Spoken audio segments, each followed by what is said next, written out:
love is alignment. You see what we're getting at? So as you begin to get a handle on the way you feel, what you're really getting a handle on is the wholeness or the lack of it of who you are. We want to help you figure out how to keep up with you. We want you to keep up with who life has caused you to become. And do you know, every time you feel negative emotion, even if somebody else has done something that you deem terrible to you, every time you feel negative emotion, you're not keeping up with you. So we're going to stop it right there. So when we talked about negative emotion, and we're going to bring it back to a little further back in the video, and I was talking about that when you have that friend that always has some kind of negative thing to say, or she's always venting and so on and so forth, you have to pay attention to you. You are first and foremost. You have to pay attention to the way you feel, because when that person starts coming to you with that negative energy and that complaining, you want to kind of separate yourself from that, because you don't want it to kind of drag you down, bark you down, and then you can feel it.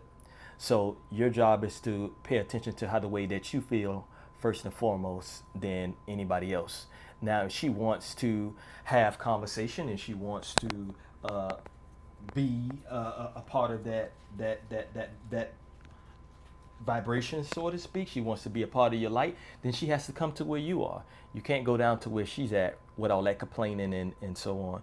She has to come up to where you are. She has to catch up to speed, and she got to leave all that complaining behind and look into the light, so to speak. See the light. Yeah.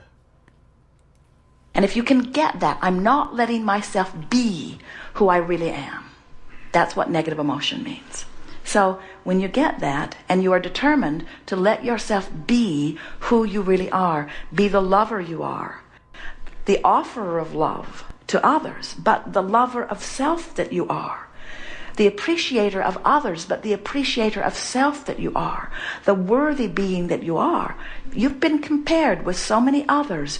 Most of you have lost your place in this. You don't love yourself the way the larger part of you does, and you suffer. So we're going to stop it right there. We're going to come back around to, as I was saying before in the past couple of videos, is that you are first and foremost, that you have to be loving to yourself before you can love someone else.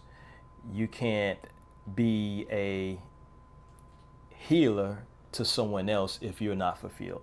So this is basically what she's talking about.